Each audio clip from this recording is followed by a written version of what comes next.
ଯେତେବେଳେ ମଣିଷର ସ୍ୱାର୍ଥ ପୂରଣ ହୋଇଯାଏ ସେହି ବ୍ୟକ୍ତି ତୁମକୁ ସାକ୍ଷାତ କରିବା ଦୂରର କଥା ତୁମର ଦୁଃଖ କଷ୍ଟ ସମୟରେ ତୁମ ସହିତ କଥା ନ ହେବା ପାଇଁ ଜାଣିଶୁଣି ଅଭିନୟ କରୁଥିବେ।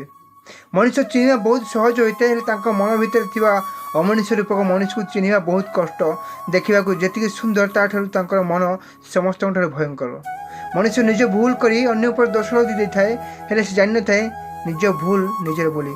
ନିଜ ଭୁଲଟିକୁ ନିଜେ ସୁଧାରିବା ପାଇଁ ଚେଷ୍ଟା କରନ୍ତୁ। କାହାକୁ ବଦନାମ କରି ନିଜେ ଖୁସି ହୁଅନ୍ତୁ ନାହିଁ, କାହିଁକି ନା ସେ ଖୁସି ତୁମର ଦୁଃଖର କାରଣ ହୋଇପାରେ।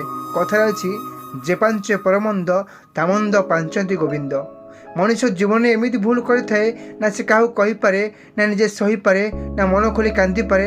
ନିଜ ଦୁଃଖକୁ ଛାତି ଭିତରେ ଚାପି ରଖି ସବୁକିଛି ସହି ଯାଇଥାଏ। ଆଜିକାଲି ପ୍ରେମ ପାଇଁ କେହି ମୃତ୍ୟୁବରଣ କରୁନାହାନ୍ତି, ପ୍ରୀତି ପାଇଁ ଜୀବନ ହାରୁଛନ୍ତି। ପ୍ରେମ ତାକୁ ହିଁ କୁହାଯାଇଥାଏ, ପ୍ରେମ ଯେଉଁଠାରେ ଥିଲେ ବି ପ୍ରତ୍ୟେକ ମୁହୂର୍ତ୍ତରେ ପ୍ରେମୀର ସୁଖ ଓ ମଙ୍ଗଳ କାମନା ହିଁ କରିଥାଏ।